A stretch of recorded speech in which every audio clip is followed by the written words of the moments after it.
Welcome to BodyHack and Build a Better You, the podcast where we unlock the secret to living a longer, healthier life and create a bloom zone in our life and within our family.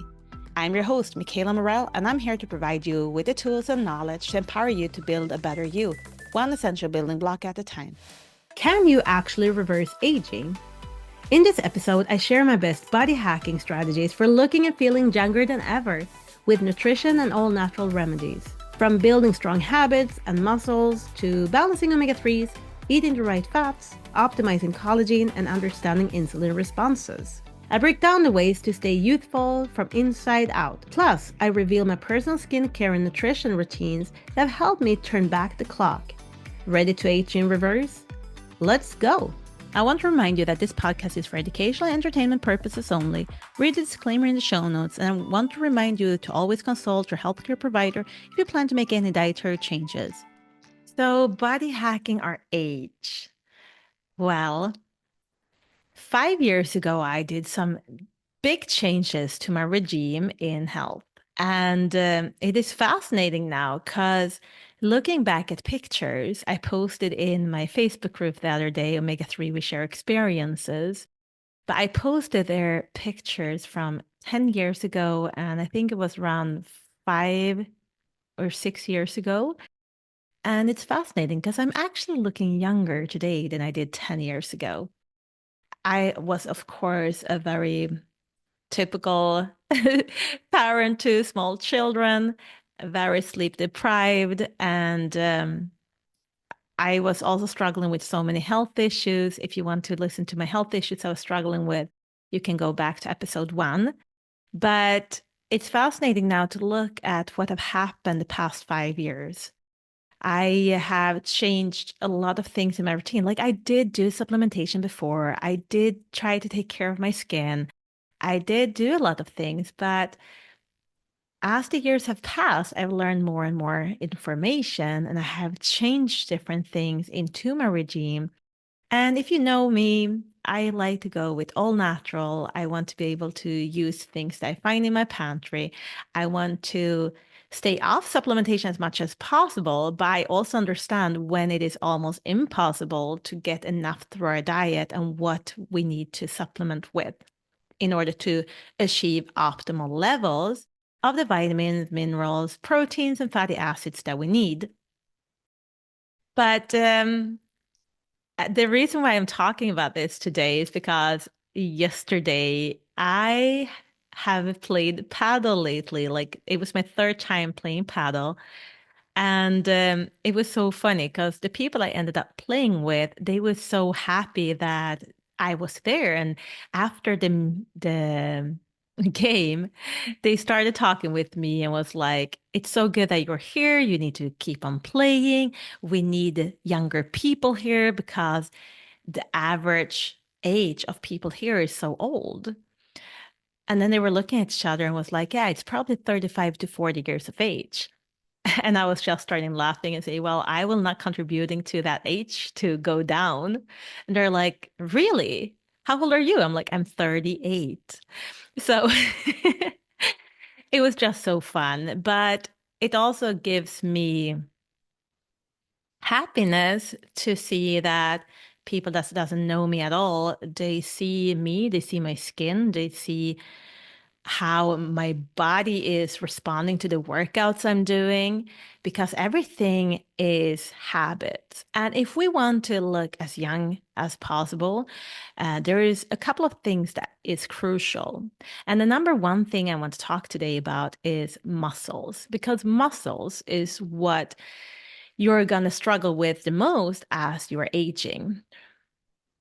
Because our muscle mass just, it's not we're not getting it so easy anymore.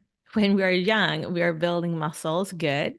And then we hit a age, it's around in our 20s, where we're just going to start decreasing unless we start, keep on building it.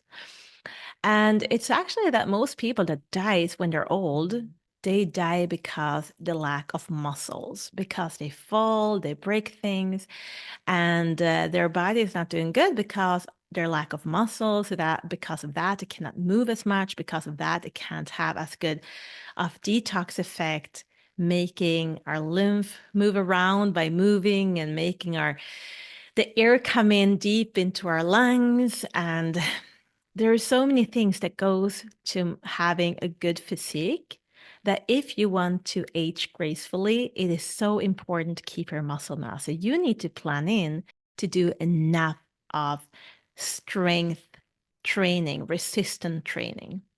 So that is my tip number one if you want to age gracefully and biohack your aging process. The second thing I want to mention is you need to get in omega balance. What is omega balance? Well, every single cell in our body is built up with a cell membrane. And that cell membrane is built up with fatty lipids, which means basically fat. And this fat that is surrounding our cell membrane, they're making the cell having the composition it needs to if we're building it the right way. But a cell that is perfect, they should look like jellyfishes. They're floating around, they're permeable, they're soft, they are not so easily destroyed. They are just a good functioning cell, letting nutrition get into the cell so that we can create the energy that we need, and then letting also the toxins and the waste products from the ATP production to get out. So that is a cell. But what is happening today is that we have no understanding of what type of composition should the cell membrane actually have. And the cell membrane, they're built up with pro-inflammatory building blocks and anti-inflammatory building blocks. So every single cell of our body have these or should have these anti versus pro-inflammatory building blocks in the cell membrane. What we can see is when we're doing testing of this and we're measuring how many pro versus anti-inflammatory building blocks, we can see that when we're having too many pro, we're also having low-grade chronic inflammation. And low-grade chronic inflammation, that is gonna affect your body negatively. Most health issues starts with low-grade chronic inflammation. Also, aging processes speeds up with low-grade chronic inflammation. So I'm not sure if you're sitting and watching me on YouTube or if you're just listening in, but if you're sitting and watching me on YouTube, right now I have removed all the filters from Zoom, the Zoom app. My skin and my appearance that you see, it is 100% natural. I do not have any makeup except for some eyeliner and some mascara on. I haven't put anything on my skin. I've done my morning routine. And I'm going to share my morning routine with you guys if you're interested.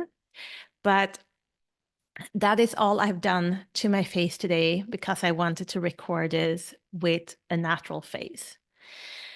Anyway, so in the past 5 years, I have measured my omega balance in my cell membranes and have corrected it, which means that I have taken what I used to have before. I used to have 9 times too many pro-inflammatory building blocks compared to anti-inflammatory building blocks. So I had more inflammation than I needed, and that is not good long term. So correcting that, I have felt a big change in my skin as well. The elasticity have improved a lot.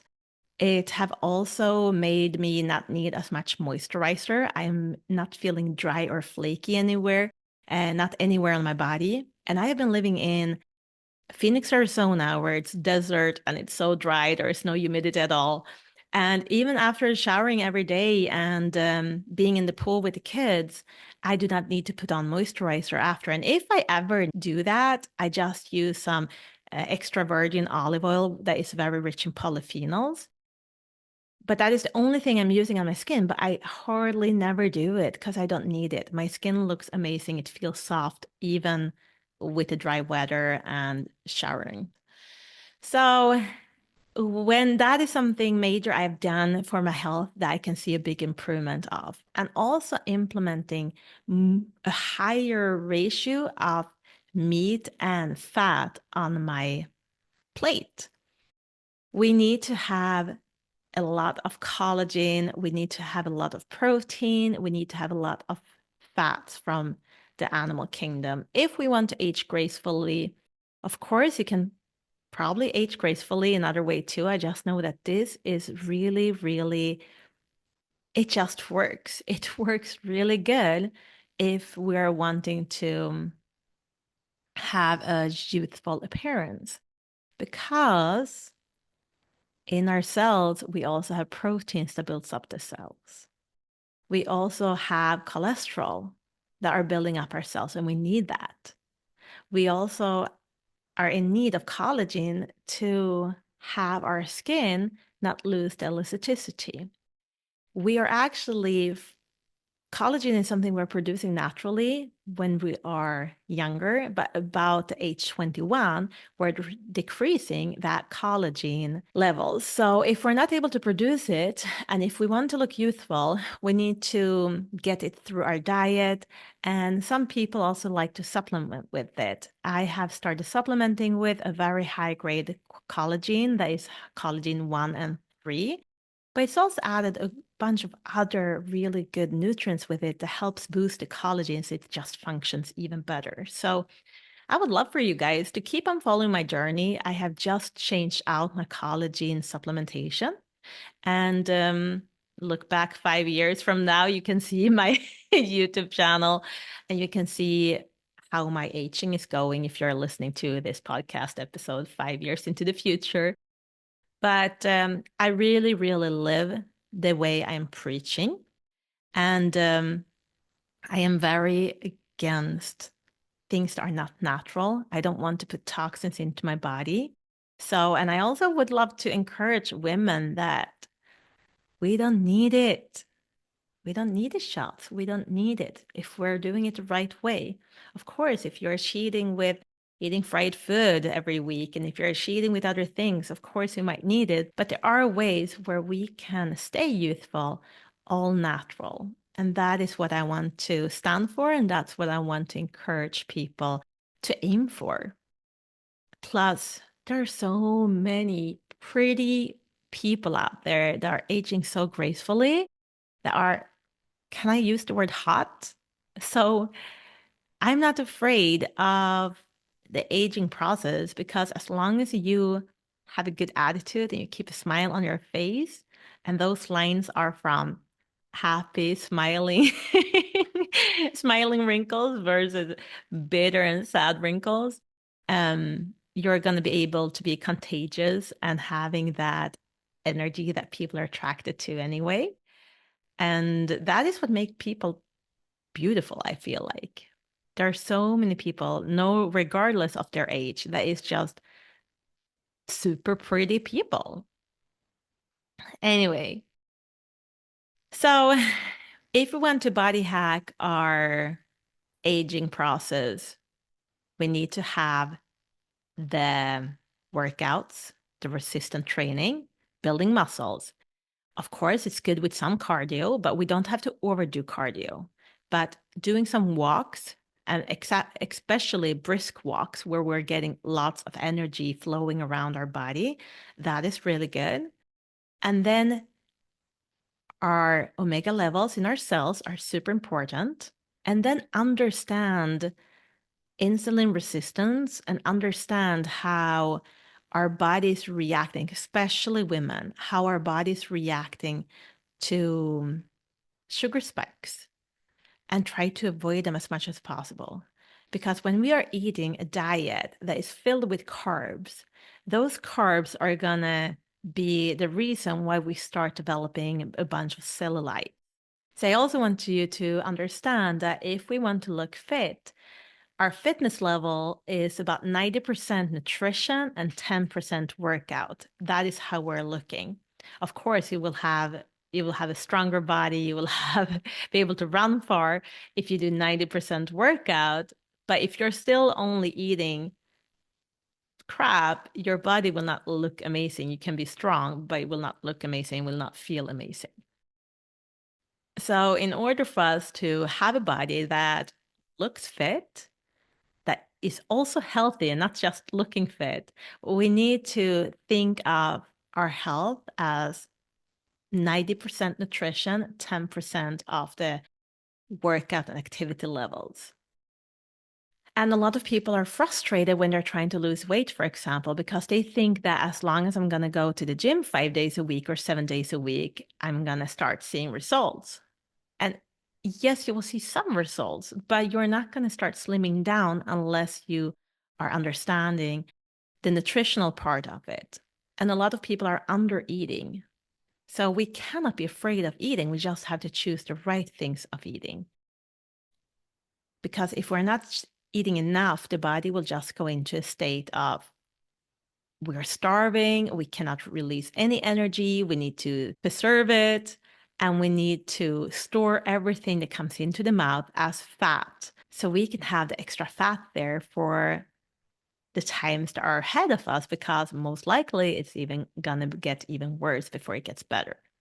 So a lot of us are living with a body that is insulin resistant, which means that no matter what we're putting in our body, the insulin is not going to attach the hormone receptors. And that is also happening because we're having the wrong omega balance in our cell membranes. But when we are struggling with that, everything we're eating is going to go directly into fat storage, and we're not going to use it as energy. The insulin resistance can happen due to the inflammation part of it. It can also be due to signal problems because we are in starvation mode. So a few hormonal issues that can cause, especially women, but all genders, to struggle with the loss of fat if we're wanting to get a strong and fit body is insulin resistance. I've already talked about that. That is more likely to happen if we're having an omega balance that are not balanced, but is very off balance, that have way too many of the pro-inflammatory building blocks. And the other hormonal issues is thyroid hormones not functioning. So in order for you to body hack that, you have to body hack your thyroid. I'm going to do another episode on just that. The third hormone that can cause a lot of issues is the cortisol. So if you're having too much stress in your life, you're going to struggle with losing the weight because the body is still in the fight and flight mode. It's still in the starvation mode. It's still in the we have to preserve whatever we can mode. So if you're struggling with too high stress levels, the body will not relax enough to be able to utilize what we have as energy. So that's another thing. So you have to manage your stress levels and you have to manage your sleep pattern. Sleep habits was something I struggled with myself. From the age of 14 till I was 33, I averaged about 4.5 hours a night. And that was including sleeping in on the weekends. It was horrible. I do not recommend it, but I do think that that is also a part of why I've been able to reverse my aging so much, because I've been able to sleep so much better for the past 5 years. And yeah.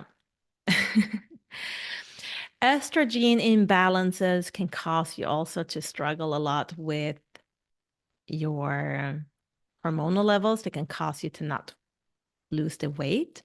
And then leptin resistance. Leptin resistance, this is a hormone that controls your hunger. And it can be dysfunctional and leading to overeating. And one way to address this is just to add lots of more protein into your diet and also add more healthy fats. So if you do that, you're going to be able to trick your cravings and calm them down a little bit. But there's a lot of different things with hormonal things too that is affecting us. But then also what we're doing to expose ourselves. The more omega-6s we're eating, which is vegetable oils, French fries, even so-called healthy protein bars can be filled of vegetable oils. They can cause you to have too many of the pro-inflammatory building blocks, which is causing, again, more stress on your body, more oxidative stress, it's destroying our body from the inside, basically, and it's causing us to age faster than we need to. So if we're able to control it, then we're also going to be able to age more gracefully. So there is a few of the different things you can do to body hack your aging. And if it's something you are interested about, just reach out. So those are a few things that you can do to body hack your aging process. The last thing I just want to mention is skin routine. I am a very minimalistic person. I love using natural things. I'm avoiding toxic things. And that is something that you should also do. I am hardly ever putting sunscreen on my skin. Hardly ever. The only time I do that is if I know I will be out in the sun all day long and I cannot avoid it. But often I'm just avoiding to be out in the sun when the sun is the strongest. And I'm also covering up my body for a few hours when it is the strongest if we're out all day long. Instead, I'm making sure that my cells can handle the radiation from the sun. And if you're having a balance between the omegas in your cells, it is less likely going to burn. This is very fascinating. I've seen a lot of comments in different Facebook groups because I'm following a lot of different people eating different diets. And I've seen that a lot of carnivore people, when they used to be vegans, and when they used to be vegans, they used to burn so much more easily. And now when they're carnivore, they hardly never burn their skin. And it's because they are building up the cell membranes with a different composition of fats. Because when you are a vegan, you're hardly not eating anything from the animal kingdom. So you're getting a lot of omega-6s because omega-6 is the pro-inflammatory building block, but it's in everything that grows. So in all the fruit, all the veggies, it's omega-6s. So they get a lot of those, but they don't get enough of the anti-inflammatory building blocks. But what's also happening when we're building up our cell membranes with more omega-6s, it becomes more prone for damage. It cannot handle the radiation as good. It's going to be struggling with more with the cell division and so on. So people with a higher imbalance are just more prone for damage, skin issues, cellular issues, and so on. So I'm not saying that you cannot not burn if you're a vegan. I'm just saying the majority of them are not getting enough of the anti-inflammatory building blocks, and we can see that when people are tanning. So if you want to avoid sunscreen, you need to, first of all, just read on to what sunscreen really is. And there are so many natural things you can put on your skin instead. Coconut oil is a natural sunscreen. Raspberry leaf oil, it helps you to not get burned. So you can also create your own sunscreen with zinc and tallow. I am a little bit too lazy to do that, so I'm just avoiding the sun when it is the strongest. And then I spend my outdoor time in the mornings and in the afternoon. And that's how I can get healthy skin that is tan without burning it. So that is another thing to think about. So skincare routine, what do I do? Do you want me to spill it? Well, I'm having extra virgin olive oil that is extra rich in polyphenols, and I take it, a lot of it, and I massage it into my face, and then I have an old towel that we're not going to use. I'm cutting it up into small pieces, and I take the excess of the olive oil and I wipe it off. I use olive oil and I use jojoba oil. So I usually use olive oil in the night, and then I use jojoba oil in the mornings, and I do that cleanse. And other than that, I just have a skin serum that contains beta-1316-glucan that I put on top of it. And that is my routine. That is what I do from the outside. And from the inside, I do a lot. I take care of my body. I do not want to eat processed foods. I am pretty much gluten-free in my diet. And I am making sure I'm on top of my omega intake, of my supplementation regime, and trying to eat as clean and organic as possible. And it have given me the results I have today. So if you're curious about my before pictures, you can find my Facebook group, Omega-3 We Share Experiences, become a member there, and you can see my before and after that I showed a few weeks ago. Anyway, thank you guys for listening in. I'm Michaela. Take care. Bye-bye. Hey guys, if you enjoyed today's episode, I encourage you to do one thing for me. Think of one person you want to share this podcast with and copy the link and send it right away. Thanks for playing an important role in the Blue Zone community. And if you want to keep on building a better you, one essential building block at a time, hit that subscribe button. See you in the next episode.